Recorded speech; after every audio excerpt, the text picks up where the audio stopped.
Hey, this is Greg Clark, and I'm with a good friend of mine, Frank Kelly, and we're part of a group that's called Warriors and Healing. Frank is my neighbor, but we've become great friends. We have another guy named Barry Fogarty that's in the group, and our whole job is to kind of get out there and just talk with military vets, family members, and be able to kind of help get the story out about not only troubles early on through any type of injury, but also trauma, with depression, anxiety, everything that leads up to. So I'm just thankful that Frank's with me today, and we're here talking at the beautiful Ada Lot Baptist Church in Charlotte. We're right now we're the Engage Free Medical Clinic. But yeah, I'm excited that you're here. I'm excited to share a little bit. Let's kind of get into it. Tell me a little bit about yourself. Where'd you grow up at? Yeah, I was born in 1965 in northeastern Ohio. It was kind of an eclectic mix of stuff. It was a lot of steel mills and stuff like that. And I lived there until I was seventh grade, 77, 78. And then we moved to Oklahoma, where I'm at now. So it was a pretty typical childhood. It was kind of culture shock coming out here from that area, but it was a great adventure.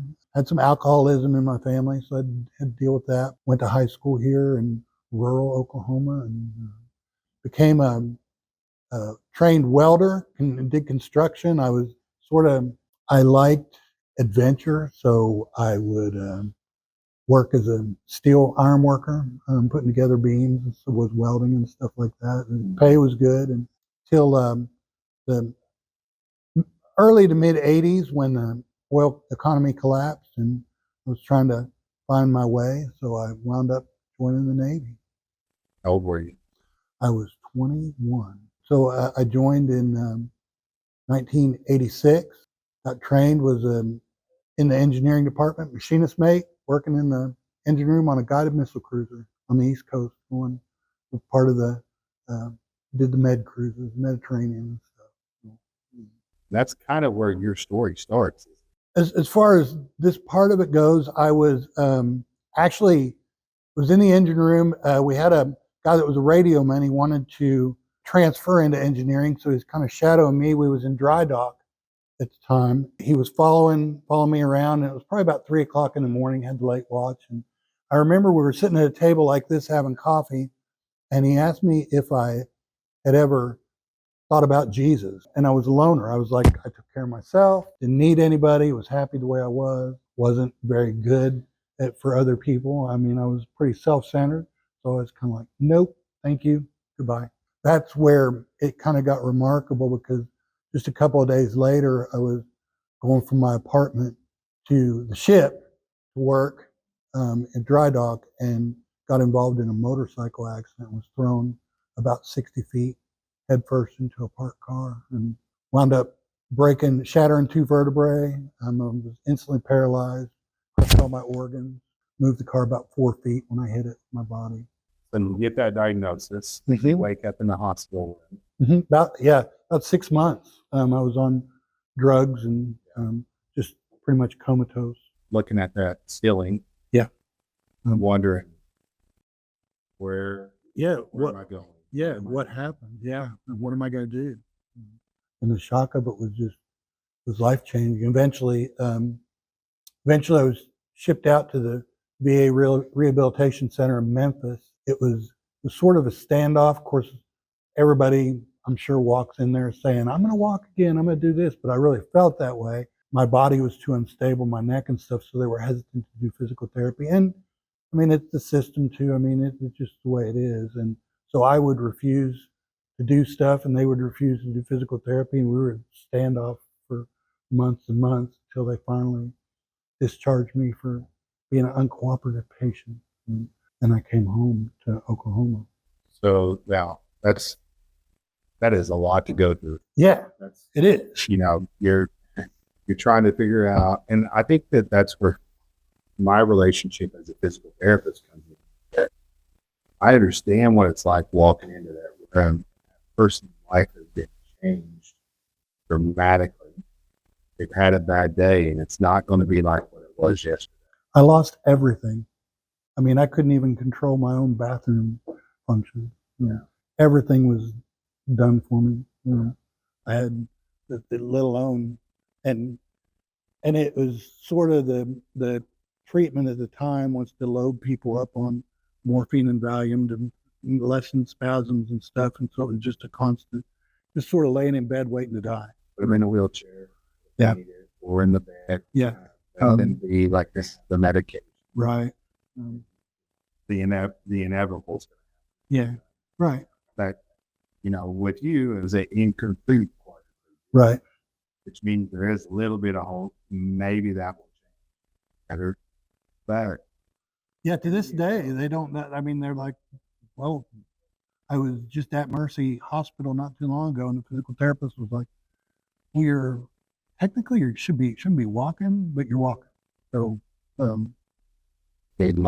Mosey Vaughn, he's out working on a vehicle, and he's quite an inspiration. So, but that's just Frank. What he has going on outside of you here at A Lot Baptist Church.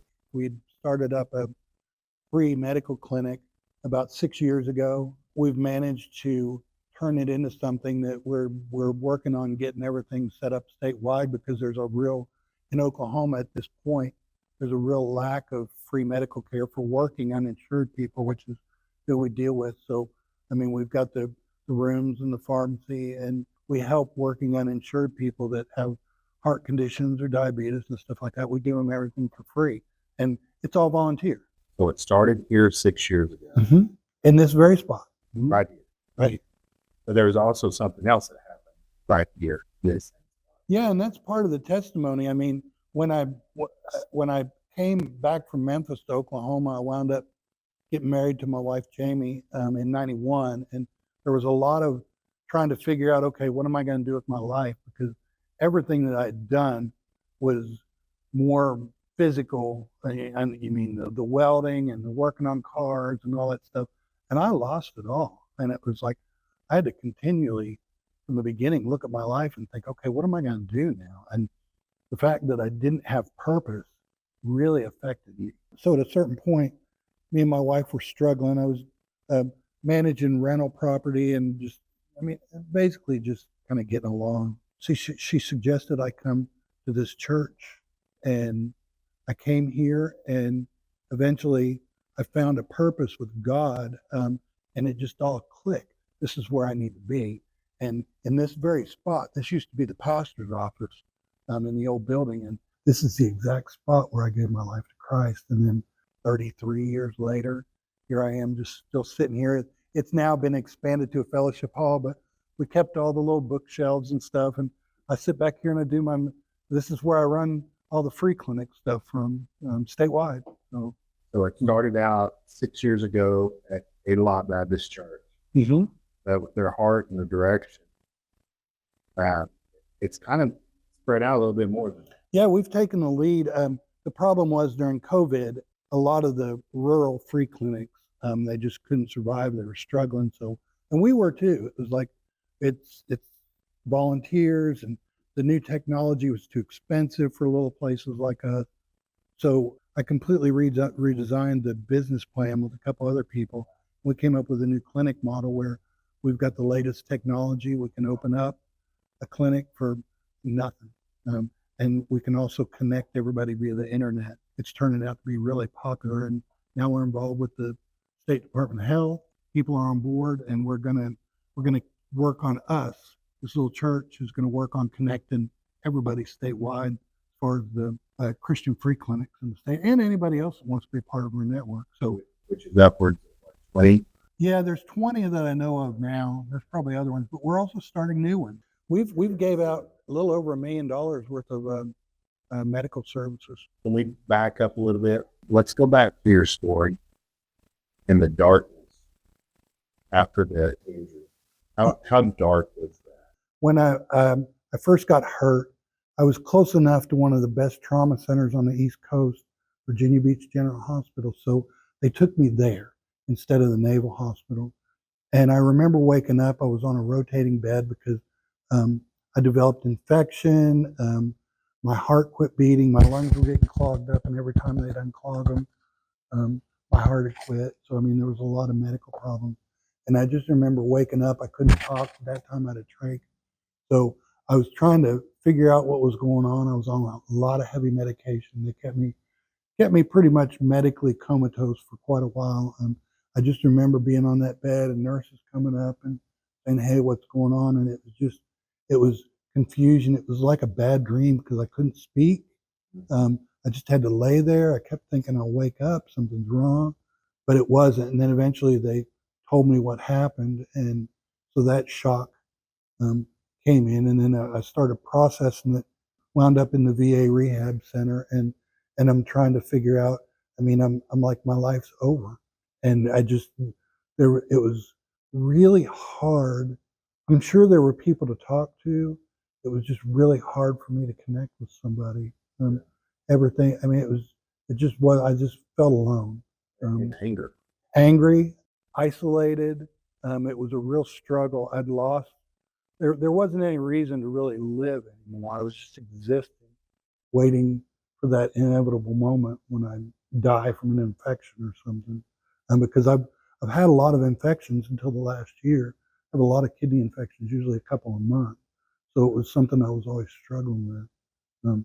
And it seemed like every time there was a light, just something would come and just snuff it out. It made me want to stay on the medication, the heavy narcotics, because it made me just forget about what I was dealing with. You know, any time that I ever had to deal with narcotics, just hurting mentally or physically, you take that medicine, hopefully that doesn't sleep. Yeah. Wake up in a year or two, Yeah. that worked out. Eventually, I figured out I was in there long enough that I would see a lot of guys were on that till they died. And I was like, if I'm going to figure out what to do, I've got to get off this medicine. And the medical people, the system, there were some great individuals in the VA medical system, but the system was like, you got to stay on this. And I was like, no, I just refused to take it. So I had to, after being on that stuff for months and months, I had to go cold turkey. And it was hard. You and I kind of have a passion for Graceland. So I was in Memphis at the VA Medical Center. Yeah. We talked about that a little bit. Well, and so y'all had to get out for a little bit of activity. One of the nice things, and there was people that would come in, and there was a couple of people that came in and would visit. And then the VA, the recreational people, they would take us out. They would load us up. We'd get in our electric wheelchairs or manual if he was paraplegic, and we'd go out and do stuff. And one of the activities we did one time was Graceland. And it was really the first time I'd gotten out. And so we were out, and everybody kind of gets a little freedom to do what they want. And I'm zipping around on my little electric wheelchair, and I go over to where the front porch is, and one of my I had a bag collection system. When I had to urinate, it would collect it. The tube got twisted up, so I started seeing my pants get bigger and bigger because there was a knot in it, and of course my fingers didn't work at the time, so I'm frantically trying to do everything and anything. There's nobody around, till eventually it burst, and I just all over the front porch of Elvis's house. Part of it was funny, but then part of it was just like, that's humiliating. Yeah, it's humiliating. I got to go back to the bus, and then it took a couple hours to get back and then get cleaned up, and that was my life. So that I had to deal with that. That was one of the things you had to deal with. Eventually, I got all that stuff back. There's a lot of spinal cord injuries that don't. It's just stuff they have to learn to deal with. Probably one of the biggest things that I have taken from you is that motivation to continually get better just a little bit each day. And there's going to be some days it's a drawback, right? But so you went from paralyzed, neck down, going through rehab, going through the embarrassments, not knowing where you're at. And I sort of made that situation my enemy. So when I got discharged to come home, then I lost that. So in a way, it was difficult because, I mean, just like when you're in the service and then you come home, you lose a lot. I mean, it's a completely different, you're changed, and you don't have that enemy anymore, and you can find yourself not knowing what to do. That's what happened to me. it's like I can do what I want. And then I'm like, well, what am I going to do? I'm still kind of using a walker. I spent a little time getting in shape. We can talk about that in a little bit. I got in pretty good shape. I did some rehab on my own, but it was all about purpose. I mean, I still was just found myself sitting around a lot. Not only did he get himself in shape, but what was one of your goals that you checked off? Well, I couldn't run, so I wanted to find a way to exercise. So I started riding a bike. I wound up doing long distance bike races and bike tours for a while. So I actually did a few 100-mile races and rides. The one that I considered the pinnacle of my riding career was the Hotter Than Hell 100-mile. It was a 100-mile race in 100-degree temperatures in Wichita Falls, Texas. And I did that 3 times. I finished twice, wrecked out once, but I was really into it, and I got in pretty good shape. And so now you're also doing a YouTube channel. So yeah, I'm excited to get that going because a lot of times I like to keep things quiet, so I just did stuff. As I get up to 59, and I'm starting to slow down a little bit. I'm starting to dealing with purposes. I'm thinking, there's a need. So I've done it over the years. I've shared with people, and I'm going to do it on YouTube now. I'm going to share some of the tricks and ways and struggles, how to deal with trials, and how to pull yourself out, and when you want to change your life a little bit. Think back on a lot of us that struggle with either physical illnesses, mental illnesses, or whatever, that it would have been so easy to have checked out back in 19. Oh yeah. I mean, literally. But you stayed the course. 34 years later, there's clinics that's being developed, all because that one guy didn't kept on the portal. And so not only did he get through some of his own struggles that he would deal, that still throw you some roadblocks. There's still recent hospitalizations and everything. Yeah, I just got out of the Mercy Hospital a week ago. The infections have largely went away, but I got one that just creeps up, and I got to go in right away. And I'm usually in for a few days, and then they get it under control. And it's a lot better than it used to be, though. So it's not. Now I'm dealing with old man legs and trying to get in shape again. So we're going to see how that works out. So now leading through ADLI, the ability to help 20 different regions of Oklahoma get free health care. If that doesn't say a lot about a mission and legacy, I don't know what else would. It's been amazing for me to be able to sit back. I'm thankful that you're one of the founders of this group of our thing. Yeah. Where we can get out and we can talk, share our story with them. One of the big things that for me was having somebody available that I felt like I was comfortable talking to. And that's not always easy. People are in a hurry. People they're not always interested to the point where you need them. And you need somebody that you can be held accountable to, and all sorts of stuff like that. You need friends. Like usually military guys and gals don't ever find that. They don't. Unless they're hanging out. There's a lot of veteran suicide, a lot of veterans struggling right now. 22 a day. Mm-hmm. Whether we see that in a responder community or in the military community, it all starts with trauma. Yeah. And how to be able to get a hold of that trauma, the anxiety and the depression. And I always tell people about the amygdala, or it's the alarm system in your brain for your whole body. That's what gets jacked up or hijacked during PTSD. And so, but the only way to ever get that shut off is to actually see a trauma therapist and people. And so, one of Frank and Barry and I's goals are to not only get out and share our story, let you know kind of what we did to kind of get through the battles, but what's out there to where you can get ahead of the game. You pretty well have covered a lot of things. Is there anything that you would like? I think for me, and one thing I always like to share, there's a lot that you can do as far as counseling, and those are all great things. I think this spot that we're sitting in and this story here of struggling for a few years trying to find a purpose, and then sitting in the old sanctuary a couple rooms away and hearing that sermon on Romans chapter 5 and saying, God has a purpose for me.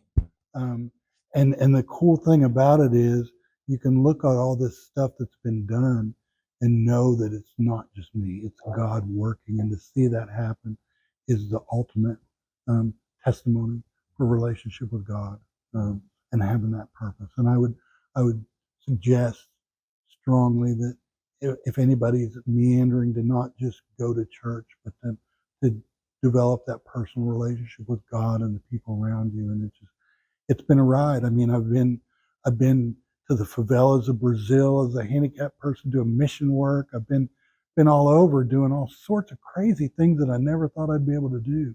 A lot of people that aren't handicapped never do. It's just been an adventure that I wouldn't change for the world. Proud of you.